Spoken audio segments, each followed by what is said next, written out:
नमस्कार दोस्तों, स्वागत है आपका आज के मुख्य समाचारों में। जी हां दोस्तों, आपको यहां पर देखने को मिलेंगे सुबह से लेकर शाम तक की तमाम बड़ी खबरें मुख्य समाचार ब्रेकिंग न्यूज अपडेट्स के रूप में। तो चलिए दोस्तों, जान लेते हैं आज की पहली बड़ी खबर। केजरीवाल के घर के बाहर हिंदू शरणार्थियों का प्रदर्शन, सीएम बोले पाकिस्तानियों ने हंगामा किया, कल कहा था शरणार्थी आए तो चोरियां और लूट बढ़ेगी।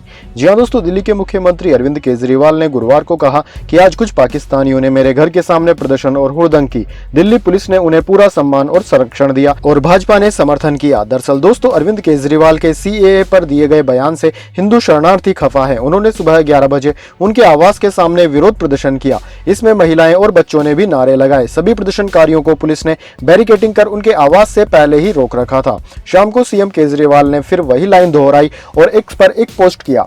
लिखा कि आज कुछ पाकिस्तानियों ने मेरे घर के सामने प्रदर्शन और हुड़दंग किया है। दिल्ली पुलिस ने उन्हें पूरा सम्मान और संरक्षण दिया है। बीजेपी ने इनका पूरा समर्थन किया। बीजेपी मुझसे नफरत करते करते पाकिस्तानियों के साथ खड़ी हो गई है, भारत के साथ गद्दारी करने लगी है। चलिए दोस्तों, जान लेते हैं इसके बाद अगली खबर।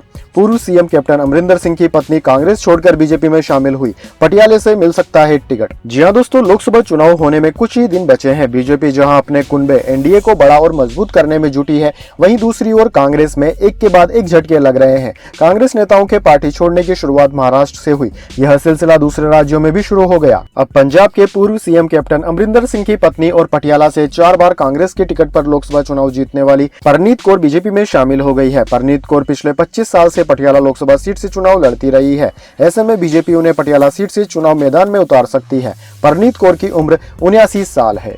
इसके बाद दोस्तों, जान लेते हैं अगली खबर। दिल्ली शराब घोटाला, सीएम केजरीवाल ने ईडी के समन को बताया पब्लिसिटी स्टंट, जांच एजेंसी ने दिया यह जवाब।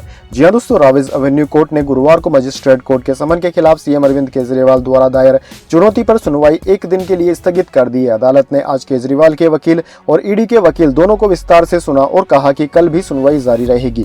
केजरीवाल की ओर से पेश वकील ने अदालत से कहा कि उन्हें 16 मार्च की सुनवाई में तब तक पेश होने से छूट देनी चाहिए जब तक कि परिवर्तन निर्देशालय उनकी आज की चुनौती पर जवाब दाखिल नहीं कर देता। वकील ने कहा कि या तो याचिकाकर्ता को छूट दे या फिर अदालत से मामले को उस तारीख से आगे स्थगित करने के लिए कहा जा सकता है जो यह अदालत तय करती है। उन्हें तर्क दिया कि शिकायत एक जांच अधिकारी ने दर्ज की है, न कि ईडी ने। अधिकारी ने निजी हैसियत से शिकायत दर्ज कराई है। वकील ने कहा कि संदीप कुमार शर्मा शिकायत करता है, न कि ईडी है।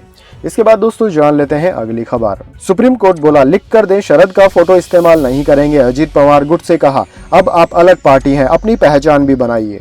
जी हां दोस्तों, सुप्रीम कोर्ट ने गुरुवार को महाराष्ट्र सरकार में डिप्टी सीएम अजीत पवार गुट को फटकार लगाई। कोर्ट शरद पवार गुट की ओर से दाखिल याचिका पर सुनवाई कर रहा था, जिसमें कहा गया है कि अजीत गुट राजनीतिक फायदे के लिए उनके नाम और तस्वीरों का इस्तेमाल कर रहा है। जस्टिस सूर्यकांत और जस्टिस केवी विश्वनाथन की बेंच ने अजीत पवार गुट से शनिवार तक अपना जवाब दाखिल करने को कहा है। बेंच ने अजीत गुट से बिना शर्त लिखित गारंटी देने का आदेश दिया है कि वे शरद पवार की तस्वीर का इस्तेमाल नहीं करेंगे। अगली सुनवाई 19 मार्च को होगी।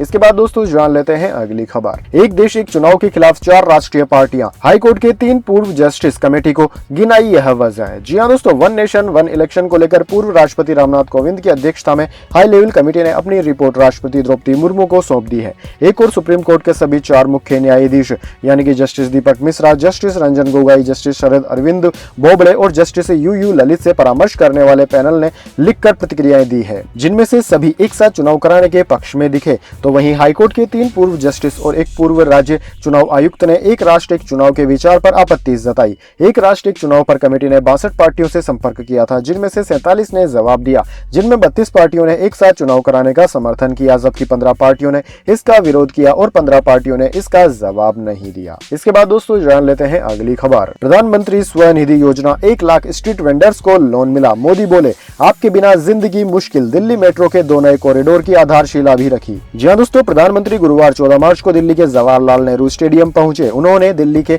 5000 स्ट्रीट वेंडर्स समेत 1 लाख वेंडर्स को पीएम स्वनिधि योजना के तहत लोन बांटा। पीएम ने प्रधानमंत्री दिल्ली मेट्रो के 2 नए कॉरिडोर की भी आधारशिला रखी। मोदी ने स्ट्रीट वेंडर्स के लिए कहा कि आप हमारे आसपास ही रहते हैं। कोरोना के दौरान हमने रेहड़ी पटरी वालों की ताकत देगी। आपके बिना रोजमर्रा रोजमर्रा की जिंदगी की कल्पना मुश्किल है। पीएम स्वनिधि स्कीम को 1 जून 2020 को लॉन्च किया गया था। देश भर में 62 लाख से अधिक रेहड़ी पटरी वालों को 10,978 करोड़ रुपए से ज्यादा का लोन बांटा जा चुका है। अकेले दिल्ली में लगभग 2 लाख लोन बांटे गए हैं, जिनकी राशि 232 करोड़ रुपए है। इसके बाद दोस्तों जान लेते हैं अगली खबर। उत्तराखंड में एनडीए की बल्ले बल्ले, ओपनिंग पोल में 5 सीटों पर मिल रही जीत, कांग्रेस का नहीं खुला खाता। जी हां दोस्तों, लोकसभा चुनाव 2024 को लेकर न्यूज 18 नेटवर्क की तरफ से ओपिनियन पोल किया गया। इस ओपिनियन पोल के अनुसार उत्तराखंड में लोकसभा की 5 सीटें हरिद्वार, पौड़ी, टिहरी, अल्मोड़ा, उधम सिंह नगर पर एनडीए को जीत मिलती दिख रही है। न्यूज 18 के महासर्वे के अनुसार उत्तराखंड में एनडीए को 5 सीटों पर सफलता मिलने का अनुमान है। वहीं दोस्तों इंडिया गठबंधन के खाते में एक भी सीट जाती नहीं दिख रही है। इसके बाद दोस्तों जान लेते हैं अगली खबर। सीएए पर शाह बोले, लोग ममता का साथ नहीं देंगे, वे राष्ट्रीय सुरक्षा पर राजनीति कर रही, उन्हें घुसपैठियों और शरणार्थियों का अंतर नहीं पता। जी हां दोस्तों, गृह मंत्री अमित शाह ने सिटीजनशिप अमेंडमेंट एक्ट सीएए पर चल रही पॉलिटिक्स पर बात रखी। शाह ने सीएए का विरोध कर रही बंगाल की मुख्यमंत्री ममता बनर्जी को लेकर कहा कि उन्हें शरणार्थियों और घुसपैठियों के बीच अंतर नहीं पता है। न्यूज एजेंसी ANI को दिए इंटरव्यू में गृह मंत्री ने कहा कि मैं ममता बनर्जी से अपील करता हूं कि राजनीति करने के लिए कई और मुद्दे भी हैं। कृपया बांग्लादेश से आने वाले बंगाली हिंदुओं का विरोध न करें, आप भी एक बंगाली हैं। वहीं दोस्तों ममता बनर्जी ने कहा था कि वो सीएए को लागू नहीं होने देगी। उन्होंने बंगाल के लोगों से भी अपील की कि सिटीजनशिप के लिए अप्लाई ना करें, ऐसा करने से वे अवैध प्रवासियों की लिस्ट में आ जाएंगे और उनके अधिकार छीन लिए जाएंगे। इसके बाद दोस्तों जान लेते हैं अगली खबर। लोकसभा चुनाव, बिहार एनडीए में सीट शेयरिंग फार्मूले पर लगी मोहर, बीजेपी नीतीश की जेडीयू से निकली आगे। जी हां दोस्तों, लोकसभा चुनाव को देखते हुए बीजेपी की निगाहें बिहार पर जमी हुई है। बिहार में बीजेपी की भूमिका लंबे समय से नीतीश कुमार की सहयोगी पार्टी की रही है, लेकिन इस बार वह नेतृत्व की भूमिका में आ गई है। बिहार एनडीए में बीजेपी अब लीडिंग पोजीशन में है और सबसे ज्यादा सीटों पर चुनाव लड़ने जा रही है। एलजेपी की चिराग पासवान गुट के साथ जारी गतिरोध खत्म होते ही सीट शेयरिंग फार्मूले पर भी मोहर लग गई। अब यह साफ हो गया है कि बीजेपी बिहार में 40 में से 17 सीटों पर चुनाव लड़ेगी। नीतीश कुमार की जेडीयू 16 सीटों पर और चिराग पासवान की एलजेपी 5 सीटों पर अपने उम्मीदवार उतारेगी। वहीं उपेंद्र कुशवाहा और जीनत राम मांझी के पाले में एक एक सीट आई है।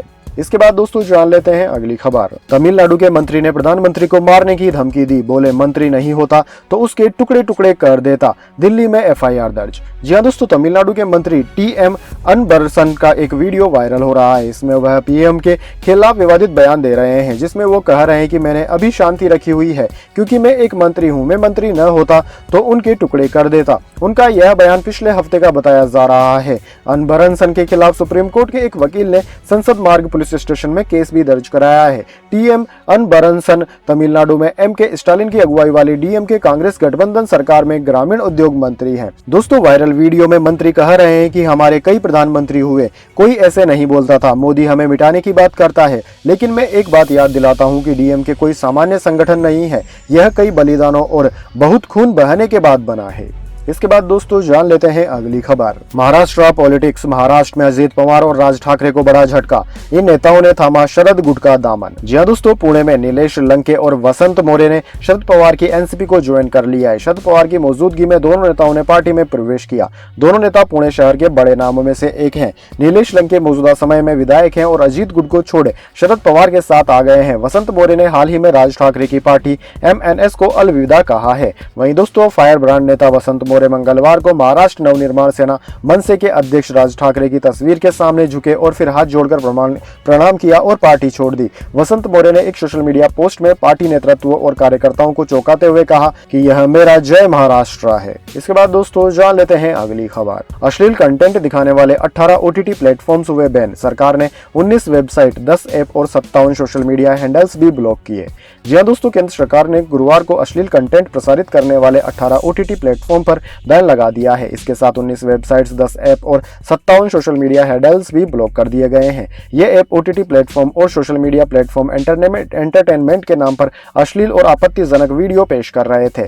इससे पहले इन OTT ऐप्स को कई बार चेतावनी दी गई थी। इसके बावजूद इनके कंटेंट में किसी तरह का सुधार नहीं हो पाया था। 12 मार्च को केंद्रीय सूचना और प्रसारण मंत्रालय की बैठक में यह फैसला लिया गया था। हालांकि इन ऐप्स की लिस्ट आज जारी की गई है। दोस्तों इन 18 OTT प्लेटफॉर्म्स में Dream Films Movie, Yessma, Uncut Adda, Tri Films, X Prime, Neon X, VIP, Besharam, Hunter, Prime Play, Fugi, Mood X, Rabbit आदि कई सारी OTT कंपनियां शामिल हैं।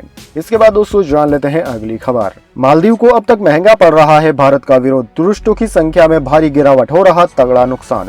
जी हां दोस्तों, भारत के साथ विवाद मोल लेना मालदीव को अब भारी पड़ता दिख रहा है, चाहे वह टूरिज्म क्षेत्र हो या मेडिकल हेल्प के बारे में हो। आज सुबह ही मालदीव के पूर्व राष्ट्रपति मोहम्मद नासीद ने भारत के लोगों से अपनी जनता की ओर से माफी मांगी थी। टापू देश के एक वेबसाइट अधादू ने हाल ही में मालदीव पर्यटन मंत्रालय के आंकड़ों का हवाला देते हुए बताया कि मालदीव जाने वाले भारतीय टूरिस्टों की संख्या में पिछले साल की तुलना में 33% की गिरावट आई है। पर्यटन मंत्रालय के 2023 के आंकड़े के मुताबिक पिछले साल 4 मार्च तक 41,054 भारतीय टूरिस्ट मालदीव पहुंचे थे। इस साल 2 मार्च तक भारतीय टूरिस्टों की संख्या 27,225 रह गई है। मालदीव स्थित वेबसाइट अधादू ने बताया कि यह पिछले साल की तुलना में 13,830 कम था। पिछले वर्ष की समान अवधि में भारत 10% बाजार हिस्सेदारी के साथ मालदीव में टूरिस्टों के लिए दूसरा सबसे बड़ा स्रोत बाजार रहा था। हालांकि भारत अब 6% बाजार हिस्सेदारी के साथ सूची में 6ठे स्थान पर पहुंच गया है।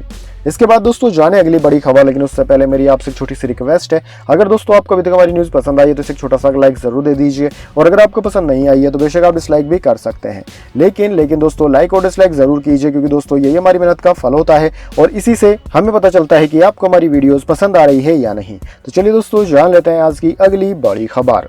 गोपाल स्नैक्स का शेयर 9% टूटा, जेट एयरवेज में लगातार तीसरे दिन अपर सर्किट, सेंसेक्स 335 अंक चढ़कर 73,097 पर हुआ बंद।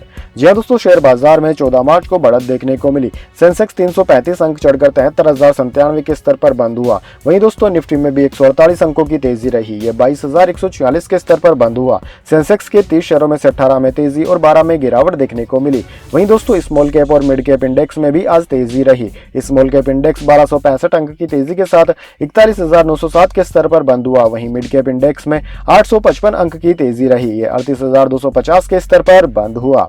वहीं दोस्तों बात करें निफ्टी 50 के टॉप गेनर और टॉप लूजर स्टॉक्स की, तो निफ्टी 50 के टॉप गेनर्स में आज आईटीसी, आईसीआईसीआई बैंक और कोटक बैंक रहे, जबकि निफ्टी 50 के टॉप लूजर्स में पावर ग्रिड, कोल इंडिया और अडानी एंटरप्राइजेज रहे। इसके बाद दोस्तों जान लेते हैं अगली खबर। अधीर रंजन ने बताए चुनाव आयुक्तों के नाम, पूर्व आईएएस अफसर ज्ञानेश और सुखबीर बने ईसी, आरोप मीटिंग से 10 मिनट पहले मिले 6 नाम। जी हां दोस्तों, चुनाव आयोग के 2 नए चुनाव आयुक्तों के नाम फाइनल हो गए हैं। प्रधानमंत्री की अध्यक्षता वाले पैनल की गुरुवार 14 मार्च को बैठक हुई। इसके बाद नेता विपक्ष अधीर रंजन ने मीडिया से बात की। उन्होंने कहा कि पूर्व आईएएस अफसर ज्ञानेश कुमार और सुखबीर संधू के नाम पर मोहर लगी है। सुखबीर उत्तराखंड के चीफ सेक्रेटरी और एनएचएआई के चेयरमैन रह चुके हैं। ज्ञानेश कुमार 1988 बैच के केरल कैडर के आईएएस अफसर हैं। वे गृह मंत्रालय में रह चुके हैं। धारा 370 पर फैसले के वक्त गृह मंत्रालय में वे पोस्टेड थे। सहकारिता मंत्रालय में सचिव पद से रिटायर हुए हैं। हालांकि अभी चुनाव आयुक्त की नियुक्तियों का आधिकारिक ऐलान नहीं किया गया है। राष्ट्रपति द्रौपदी मुर्मू की मंजूरी के बाद ही इनकी नियुक्तियां की जाएगी। इसके बाद दोस्तों जान लेते हैं अगली खबर। आमिर खान ने मनाया 59वां जन्मदिन, लापता लेडीज देखने की रिक्वेस्ट की, बोले मेरे प्रोडक्शन की अब तक की बेस्ट फिल्म है। जी हां दोस्तों, आमिर खान 14 मार्च को अपना 59वां जन्मदिन मना रहे थे। इसी बीच आमिर खान की एक्स वाइफ किरण राव और लापता लेडीज की टीम के साथ उन्होंने केक कटिंग करते हुए भी अपनी फोटो शेयर की। इस दौरान आमिर मीडिया से भी मुताफिक हुए। दोस्तों आपको बता दें, आमिर लंबे समय के बाद मीडिया के बीच आए हैं। इस मौके पर लापता लेडीज स्टारर स्पर्श श्रीवास्तव, नितांशी गोयल और प्रतिभा रत्ना भी मौजूद थे। आमिर ने केक कटिंग करने के बाद सबसे पहले एक्स वाइफ किरण राव को केक खिलाया। आमिर ने लोगों से लापता लेडीज देखने का आग्रह भी किया। उन्होंने कहा कि अगर आप फिल्म की एक टिकट खरीदकर फिल्म देखेंगे तो वो मेरे लिए बर्थडे का तोहफा होगा। दोस्तों आपकी जानकारी के लिए बता दें, आमिर ने अपना बर्थडे अपने ऑफिस में ही सेलिब्रेट किया। वहां मौजूद लोगों से आमिर ने कहा कि लापता लेडीज आमिर खान प्रोडक्शन की अब तक की सबसे बेस्ट मूवी है। इसके बाद दोस्तों जान लेते हैं अगली खबर। बांग्लादेश ने श्रीलंका को 6 विकेट से हराया, कप्तान शांतो का शतक, रहीम ने बनाए 73 रन। दूसरा वनडे 15 मार्च को खेला जाएगा। जी हां दोस्तों, बांग्लादेश ने श्रीलंका को पहले वनडे में 6 विकेट से हरा दिया है। इसी के साथ टीम ने 3 मैचों की सीरीज में 1-0 की बढ़त भी बना ली है। बांग्लादेश के कप्तान नजमुल हुसैन शांतो ने शतक लगाया। इस प्रदर्शन के लिए उन्हें प्लेयर ऑफ द मैच का अवार्ड दिया गया। वहीं दोस्तों चट्टोग्राम के जहूर अहमद चौधरी स्टेडियम में श्रीलंका ने पहले बैटिंग करते हुए 255 रन बनाए। बांग्लादेश ने 45वें ओवर में 4 विकेट के नुकसान पर टारगेट को आसानी से हासिल कर लिया। इसके बाद दोस्तों जान लेते हैं अगली खबर। दिल्ली पहुंची WPL के फाइनल में, आखिरी लीग मैच में गुजरात जॉयंट्स को 7 विकेट से हराया। शेफाली वर्मा की हुई 50। जी हां दोस्तों, दिल्ली कैपिटल्स ने विमेंस प्रीमियर लीग यानी कि WPL के सीजन 2 के फाइनल में जगह बना ली है। टीम ने आखिरी लीग मुकाबले में गुजरात जायंट्स को 7 विकेट से हराया। इस जीत के बाद दिल्ली ने पॉइंट्स टेबल में टॉप पोजीशन हासिल की है। अरुण जेटली मैदान पर गुजरात टाइटंस ने टॉस जीतकर पहले बल्लेबाजी करते हुए हुए 20 ओवर में 9 विकेट पर 126 रन बनाए थे। जवाब में दिल्ली कैपिटल्स ने 13.1 ओवर में 3 विकेट खोकर 129 रन बनाते हुए जीत हासिल कर ली। Opener Shefali Verma player of the match चुनी गई। उन्होंने 37 बॉल पर 71 रनों की आतिशी पारी खेली। इसके बाद दोस्तों जान लेते हैं अगली खबर। बराक ओबामा बोले, मंगल पर जीवन बसाने की जगह धरती को बचाएं। कहा, परमाणु युद्ध के बाद भी मंगल ग्रह से ज्यादा रहने लायक होगी पृथ्वी। जी हां दोस्तों, अमेरिका के पूर्व राष्ट्रपति बराक ओबामा ने बुधवार को पेरिस में एक समिट के दौरान कहा कि मंगल ग्रह पर कॉलोनी बनाने का सपना देखने से पहले लोगों को पृथ्वी को बचाने की कोशिश करनी चाहिए। कोई परमाणु युद्ध और जलवायु परिवर्तन भी लाल ग्रह को रहने लायक नहीं बना सकता। नवीनीकृत एनर्जी कॉन्फ्रेंस में बात करते हुए ओबामा ने उन अरबपतियों का जिक्र किया जो इंसानों को मंगल ग्रह पर ले जाने वाली स्पेसशिप बना रहे हैं। पूर्व अमेरिकी राष्ट्रपति ने कहा कि कुछ लोग मार्स पर जीवन बसाने की बात करते हैं क्योंकि उनके मुताबिक पृथ्वी का पर्यावरण इतना खराब हो सकता है कि वो रहने लायक ही न बचे। ओबामा ने आगे कहा कि अगर पृथ्वी पर परमाणु जंग भी हो गई तो भी यह मार्स की तुलना में ज्यादा रहने लायक होगा। अगर हमने क्लाइमेट चेंज को लेकर कोई कदम नहीं उठाया तब भी धरती पर ऑक्सीजन रहेगी, लेकिन मंगल ग्रह के बारे में ऐसा नहीं कहा जा सकता। इसके बाद दोस्तों जान लेते हैं अगली खबर। भस्मासुर ने उड़ाई पाकिस्तान की नींद, आतंकवाद को पालने वाला रो रहा खून के आंसू, इराक में हुआ चमत्कार।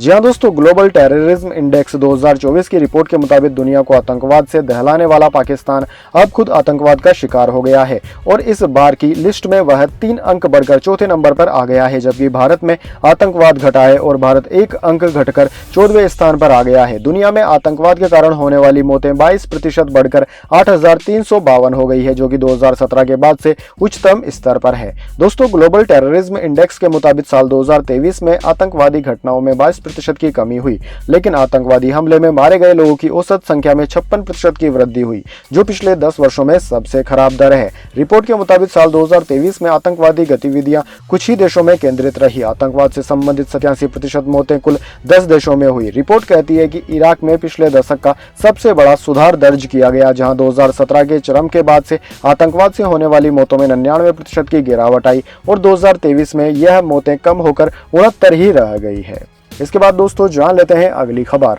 थोक महंगाई दर घटकर 0.20% हुई, यह बीते 4 महीने में सबसे कम, लेकिन खाने पीने के सामानों के दाम बढ़े।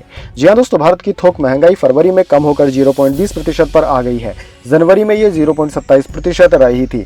महंगाई का ये 4 महीने का निचला स्तर भी है। वहीं दोस्तों नवंबर में महंगाई 0.26% रही थी। महंगाई में गिरावट आई है, लेकिन खाने पीने के सामानों के दाम बढ़ गए हैं। वहीं अगर 1 साल पहले यानी कि फरवरी 2023 की बात करें तो थोक महंगाई तब 3.85% थी। वहीं अप्रैल 2023 से लेकर अक्टूबर 2023 तक महंगाई नेगेटिव जोन में रही थी। अप्रैल में महंगाई नेगेटिव में 0.92% तो अक्टूबर में नेगेटिव में 0.52% रही थी। वहीं दोस्तों फरवरी में खाद्य महंगाई दर लगातार घटती नजर आई है। इसके साथ साथ रिटेल महंगाई में भी गिरावट दर्ज की गई है। तो दोस्तों यह इतिहास की तमाम बड़ी खबरें। इसके बाद दोस्तों बारी आती है आज के माइंड क्यूज क्वेश्चन की। जी हां दोस्तों, एक आसान से सवाल का जवाब देकर आप जीत सकते हैं एक सरप्राइज गिफ्ट हमारे यूट्यूब चैनल की ओर से। तो दोस्तों आज का सवाल आपकी स्क्रीन पर आ चुका है। भारत के कौन से राज्य को धान का कटोरा कहा जाता है? जी हां दोस्तों, आप जानते हैं उस राज्य का नाम जिसे कि धान का कटोरा कहा जाता है, तो जल्दी से उस राज्य का नाम कमेंट बॉक्स में लिख दीजिए। अगर दोस्तों आपका जवाब होता है एकदम सही और आप चुने जाते हैं लकी विजेता के रूप में, तो आपको मिल सकता है एक सरप्राइज गिफ्ट हमारे यूट्यूब चैनल की ओर से। तो दोस्तों जल्दी से अपना उत्तर कमेंट बॉक्स में लिख दीजिए, वीडियो को लाइक कर लीजिए और चैनल को सब्सक्राइब करके बेल आइकन भी दबा लीजिए। धन्यवाद। वंदे मातरम। जय हिंद, जय भारत।